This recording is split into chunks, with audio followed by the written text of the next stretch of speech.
ಚರ್ಚೆ ಆಗ್ತಾ ಇದೆ ಅಂತಂದ್ರೆ ಬೇಲಿಯ ಹೋರಾಟದ ನಂತರ ಇರ್ತಕ್ಕಂಥ ಹೋರಾಟ ಇವತ್ತು ಗುರ್ಲಾಪುರ ಕ್ರಾಸ್ ಅಲ್ಲಿ ನಡೀತಕ್ಕಂಥದ್ದು.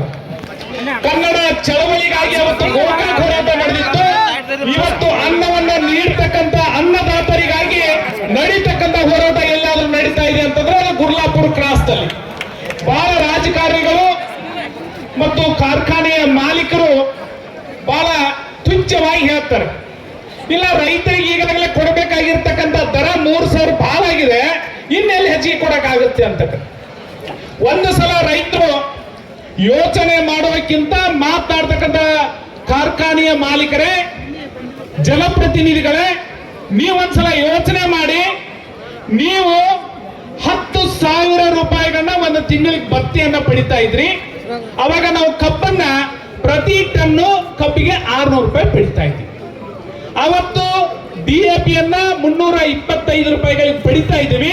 20 ರೂಪಾಯಿಗೆ ಒಂದು ಕೂಲಿಯನ್ನ ಪಡಿತಾ ಇದ್ದೀವಿ, ಸರಿ ಇದೆ. ಇವತ್ತು ನಮ್ಗೆ 600 ರೂಪಾಯಿನ ಕೊಡ್ರಿ, ನೀವು 10 ರೂಪಾಯಿ ಭತ್ತೆಯನ್ನ ತೆಗೆದುಕೊಡ್ರಿ.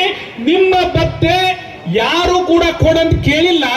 ನಿಮ್ಮ ಭತ್ತೆಯನ್ನ 3 ಲಕ್ಷ ರೂಪಾಯಿಗಳಿಗೆ ಯಾವುದೇ ಸ್ಟ್ರೈಕ್ ಮಾಡಲಾರ್ದೆ ಏನು ಮಾಡಲಾರ್ದೆ ನಿಮ್ಮಲ್ಲೇ ಕಾನೂನು ನೀವೇ ಮಾಡುವವರು 3 ಲಕ್ಷ ಮಾಡಿಕೊಂಡ್ರೆ 10,000ರಿಂದ 3 ಲಕ್ಷಕ್ಕೆ ಏರಿಕೊಂಡಿರ್ತಕ್ಕಂಥ ಜನಪ್ರತಿನಿಧಿಗಳೇ ನೀವ್ ಯಾಕೆ ಏರಿಸ್ಕೊಂಡ್ರಿ? ಇವತ್ತು 600 ರೂಪಾಯಿಯನ್ನ ಕೊಡ್ತಕ್ಕಂಥ ಕಬ್ಬಿನ ಬೆಲೆ 30 ಪಟ್ಟು ಹೆಚ್ಚಾಗಬೇಕಾಯ್ತು, 12,000 ಕೊಡಬೇಕಾಗಿತ್ತು. ನೀವು ನಿಮ್ಮ ದರದ ಪ್ರಕಾರ 12,000 ಕೊಡಬೇಕಾಗಿತ್ತು. ಇವತ್ತು ಒಂದು ಕೂಲಿಯನ್ನ ಪಡ್ಕೋಬೇಕಂತಂದ್ರೆ 500, 400ರಿಂದ 500 ರೂಪಾಯಿ ಇದೆ. 20 ರೂಪಾಯಿ ಇರ್ತಕ್ಕಂಥ ಕೂಲಿ 500 ರೂಪಾಯಿ ಏರಿದೆ. 325 ರೂಪಾಯಿ DAP ಇವತ್ತು 1600ಕ್ಕೆ ಏರಿದೆ. ಕಬ್ಬಿನ ದರ 3,000ಕ್ಕೆ ಮಾತ್ರ ಇದೆ, 5 ಪಟ್ಟು ಮಾತ್ರ ಹೆಚ್ಚಾಗಿದೆ.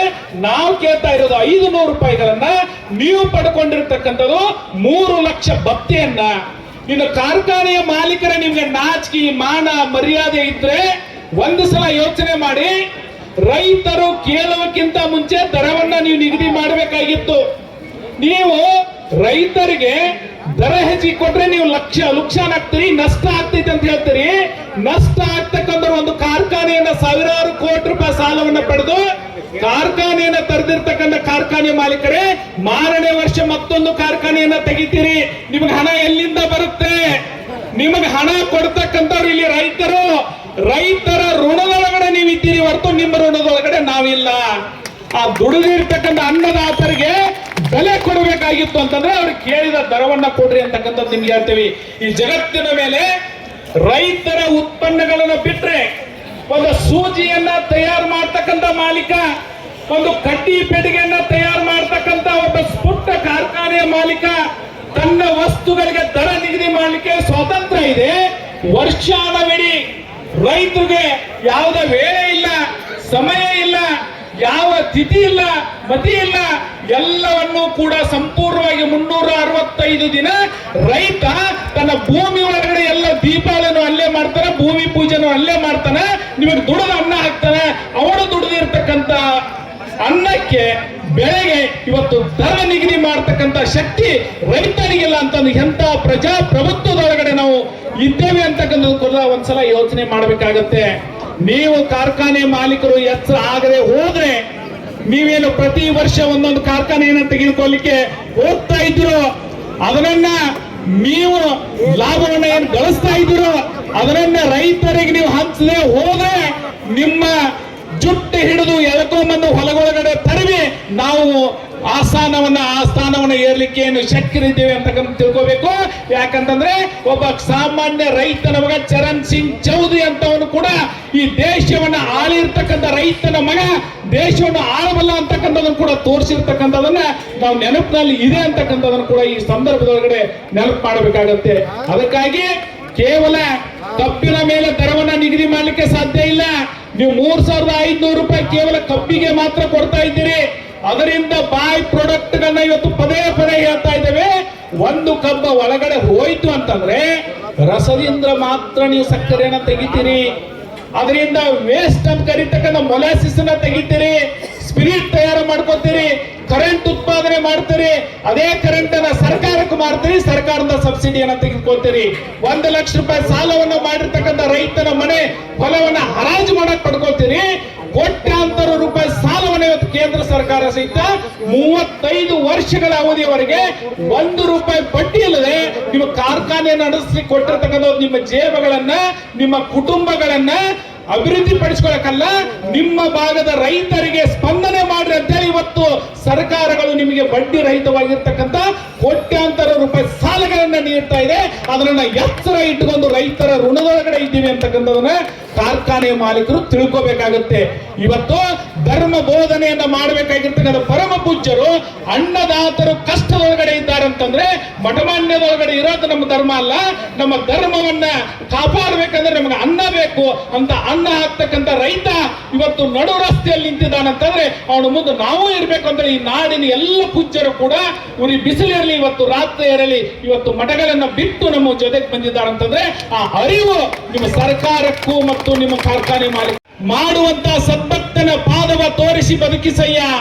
ಆತನ ತನು ಶುದ್ಧ, ಆತನ ಭಾವ ಶುದ್ಧ, ಆತನ ಮನ ಶುದ್ಧ, ಆತನ ಮನೆ ಹೊಕ್ಕು ಲಿಂಗಾರ್ಚನೆ ಮಾಡಿದ ಜಂಗಮ ಪಾವನ ನೋಡಯ್ಯ ಕೂಡಲ ಸಂಗಮ ದೇವ ಅಂತೇಳಿ ಇವತ್ತು ಜಗತ್ತಿಗೆ ವಿಶ್ವ ಗುರು ಆಗಿರ್ತಕ್ಕಂಥ ಬಸವಣ್ಣ ಹೇಳ್ತಾನೆ, ಕೃಷಿ ಕೃತ್ಯ ಮಾಡುವಂತ ಸದ್ಭಕ್ತ ಅಂದ್ರೆ ಕೃಷಿಕನ ಪಾದವನ್ನ ತೋರಿಸಿ ನನ್ನನ್ನು ಬದುಕಿಸಯ್ಯ. ಯಾಕಂದ್ರೆ ಬದುಕಲಿಕ್ಕೆ ಅನ್ನವನ್ನು ಯಾರಾದ್ರೂ ಕೊಡ್ತಾ ಇದ್ರೆ ಅದು ಕೃಷಿಕ ಅಂತ ಕೃಷಿಕನನ್ನ ತೋರಿಸಿ ಬದುಕಿಸಂತ ಬಸವಣ್ಣನವರು ಹೇಳ್ತಾರೆ. ಅವರ ಕರ್ಮ ಇವತ್ತು ರೈತರು ದುಡಿದಿರ್ತಕ್ಕಂಥ ದುಡಿಮೆಗೆ ತಕ್ಕ ಪ್ರತಿಫಲ ಸಿಗದೆ ಹೋದ್ರೆ ನೀವು ರೈತನ ಕರ್ಮ ನಿಮಗೆ ಹತ್ತುತ್ತೆ. ಆ ಹತ್ತುವಕ್ಕಿಂತ ಮುಂಚೆ ಸ್ವಲ್ಪ ಆದ್ರೂ ಅವರಿಗೆ ಸ್ಪಂದನೆಯನ್ನ ಕೊಟ್ಟು ಕೇಳಿರ್ತಕ್ಕಂಥ 500 ರೂಪಾಯಿಗಳನ್ನ ಕೊಟ್ಟು ನಿಮ್ಮ ಕರ್ಮವನ್ನು ಕಡಿಮೆ ಮಾಡಿಕೊಳ್ಳಿ ಅಂತಕ್ಕಂಥ ಮಾತನ್ನ ಈ ಸಂದರ್ಭದಲ್ಲಿ ವ್ಯಕ್ತಪಡಿಸ್ತೇವೆ. ಈಗಾಗಲೇ ಪೂಜ್ಯರು ಎಲ್ಲರೂ ಕೂಡ ಮಾತನಾಡುವಂತ ಬಹಳ ಜನ ಇದ್ದಾರೆ. ನಿಮ್ಮ ಈ ಹೋರಾಟ 3 ದಿನದಿಂದ ಬಹಳ ಸಮೃದ್ಧಿಯಿಂದ ಮತ್ತು ಬಹಳ ಶಾಂತ ರೀತಿಯಿಂದ ಪರಮ ಪೂಜ್ಯರ ನೇತೃತ್ವದಲ್ಲಿ ನಡೀತಾ ಇದೆ. ಒಂದು ಸಲ ರೈತರ ಮನಸ್ಸು ಮಾಡಿದ್ರೆ ನಿಮ್ಮ ಸರ್ಕಾರನೂ ಇರೋದಿಲ್ಲ, ನಿಮ್ಮ ಕಾರ್ಖಾನೆನೂ ಇರೋದಿಲ್ಲ, ಕೊನೆಗೆ ನೀವು ಕೂಡ ಇರೋದಿಲ್ಲ ಅಂತಕ್ಕಂಥ ಎಚ್ಚರಿಕೆಯನ್ನ ನೀವು ಕಾಯ್ಕೊಳ್ಬೇಕು. ಸರ್ಕಾರಕ್ಕೊಂದು ಕಿವಿ ಮಾತನ್ನು ಹೇಳಿಕೆ ಬಯಸ್ತೇನೆ. ನಾಯಿ ಬಾಲವನ್ನ ಅಳಿಗಾಡಿಸ್ಬೇಕು, ನಾಯಿ ಬಾಲವನ್ನ ಅಳಿಗಾಡಿಸ್ಬೇಕು, ಬಾಲನೆ ನಾಯಿಯನ್ನ ಅಳಿಗಾಡಿಸಬಾರ್ದು.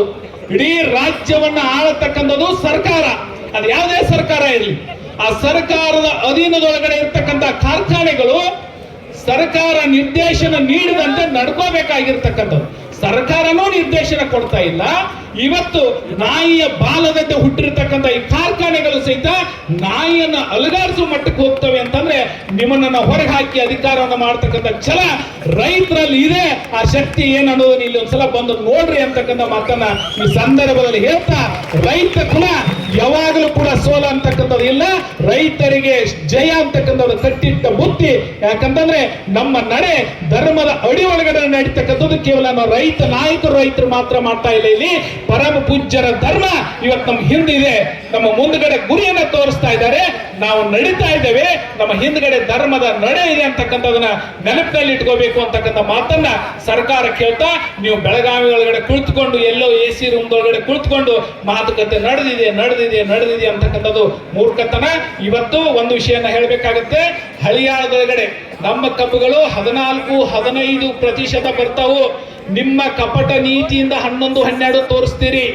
ರಿಕವರಿ ಬರ್ತಕ್ಕಂಥದ್ದು ನಮ್ಮ ಕಬ್ಬು 15-16% ಹೆಚ್ಚು ಬರ್ತಾವು. ಅದರ ಪ್ರಕಾರ ನೀವು ಕೊಡ್ಲಿಕ್ಕೆ ಹೊಂಟ್ರೆ 4200 ಕೊಡಬೇಕಾಗತ್ತೆ.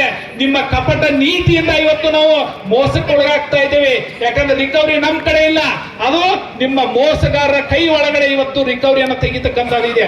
ಹಳಿಯಾಳದೊಳಗಡೆ ಕಟ್ಟಿಗೆಯ ಕಬ್ಬು ಬರುತ್ತೆ, ಬಹಳ ದಪ್ಪ ಇರೋದಿಲ್ಲ, ಕೇವಲ ಒಂದು 10 ಸೆಂಟಿಮೀಟರ್ ಕಬ್ಬು ಇರುತ್ತೆ, ಅದು ಬೆರೆಸಿರುತ್ತೆ. ಅದು ರಿಕವರಿ 6-7%. ಅಂತ ಕಬ್ಬಿಗೆ ಇವತ್ತು 3200 ರೂಪಾಯಿ ಕೊಡ್ತೇವೆ ಅಂತೇಳಿ ಹಳಿಯಾಳದೊಳಗಡೆ ಫ್ಯಾಕ್ಟರಿಗಳು ಎಲ್ಲರೂ ಕೂಡ ಘೋಷಣೆ ಮಾಡಿದ್ದಾವೆ. ಬೆಳಗಾವಿ ಜಿಲ್ಲೆಯಲ್ಲಿ ಕಬ್ಬನ್ನ ಹೀರಿ ಕಾಸಂತ ರಸ ತಿನ್ನುವಂತ ನರಿಗಳೇ ನೀವ್ ಯಾಕೆ ಸುಮ್ ಕೂತಿದ್ದೀರಿ? ನಿಮ್ಮಲ್ಲಿ ಇರ್ತಕ್ಕಂಥದನ್ನ ರೈತರಿಗೆ ಹಂಚ್ರಿ. ಅದನ್ನ ಯಾವುದೋ ಇಲೆಕ್ಷನ್ ಮಾಡ್ಲಿಕ್ಕೆ ತಿಂಗಳಾನುಗಟ್ಲೆ ಹಳ್ಳಿ ಅಡ್ಡಾಡ್ತೀರಿ, ತಿಂಗಳಾನುಗಟ್ಲೆ ರಾತ್ರಿ ಹಗಲಿ ಎಲ್ಲಾರ್ರೆ ಮನೆ ಅಡ್ಡಾಡ್ತೀರಿ, ಕೋಟಿ ಗಂಟ್ಲೆ ಆಮಿಷಗಳನ್ನ ಒಡ್ಡುತ್ತೀರಿ. ನೀವು ಒಂದು ಫ್ಯಾಕ್ಟ್ರಿಗಳಿಗೆ 5 ಕೋಟಿ ರೂಪಾಯಿ ಹೆಚ್ಚಿಗೆ ಕೊಟ್ರೆ 500 ರೂಪಾಯಿಯನ್ನ ಹೆಚ್ಚಿಗೆ ಕೊಡ್ತಕ್ಕಂತ ವ್ಯವಸ್ಥೆಗಳು ನಿಮ್ಮಲ್ಲಿ ಇದ್ದಾವೆ. 5 ಕೋಟಿ ರೂಪಾಯಿ ಒಂದು ಫ್ಯಾಕ್ಟ್ರಿ ಖರ್ಚು ಮಾಡಕ್ಕಾಗಲ್ಲ ಅಂತಂದ್ರೆ ಒಂದು ಇಲೆಕ್ಷನ್ಗೆ ಒಬ್ಬ ಅಭ್ಯರ್ಥಿಯನ್ನು ಗೆಲ್ಲಿಸಲಿಕ್ಕೆ 5 ಕೋಟಿ ಖರ್ಚು ಮಾಡ್ತೀರಿ. ಒಂದು ಕಾರ್ಖಾನೆಯಿಂದ 5 ಕೋಟಿ ರೂಪಾಯಿ ಖರ್ಚು ಮಾಡಿದ್ರೆ ನಮ್ಮ ರೈತರಿಗೆ 500 ರೂಪಾಯಿ ಹೆಚ್ಚನ್ನ ಕೊಡ್ತಕ್ಕಂತ ಶಕ್ತಿ ನಿಮ್ಮಲ್ಲಿ ಇದೆ. ನಿಮಗೆ ಕೊಟ್ಟಿರ್ತಕ್ಕಂಥ ಶಕ್ತಿ ಯಾರ್ದು ಅಂತ ಕೇಳಿದ್ರೆ ಅದು ರೈತರಿಂದ ಬಂದಿರತಕ್ಕಂಥ ಶಕ್ತಿ. ಈ ರೈತ ಕುಲಕ್ಕೆ ನೀವು ಅನ್ಯಾಯ ಮಾಡಿದ್ರೆ ನೀವು ಹೋಗೋದು ಕೊನೆಗೆ ಯಾರು ಇಲ್ಲದ ಗತಿ ಇಲ್ಲದಂತ ಪ್ರದೇಶಕ್ಕೆ ಅಂತಕ್ಕಂಥ ಮಾತನ್ನ ಹೇಳ್ಬೇಕಾಗುತ್ತೆ ಅಂತಕ್ಕಂಥ ಮಾತನ್ನು ಹೇಳ್ತಾ ನನ್ನ ಮಾತುಗಳನ್ನ ಪರಮ ಪೂಜ್ಯರ ಪಾದಗಳಿಗೆ ಅರ್ಪಿಸಿ ಬರ್ತಕ್ಕಂಥ ರೈತ ಹೋರಾಟ ಜಯವನ್ನ ಕಾಲುತ್ತೆ ಅಂತಕ್ಕಂಥ ಭರವಸೆಯೊಂದಿಗೆ ನನ್ನ ಮಾತುಗಳನ್ನು ಮುಗಿಸ್ತೇನೆ. ಭಾರತ್ ಮಾತಾ ಕಿ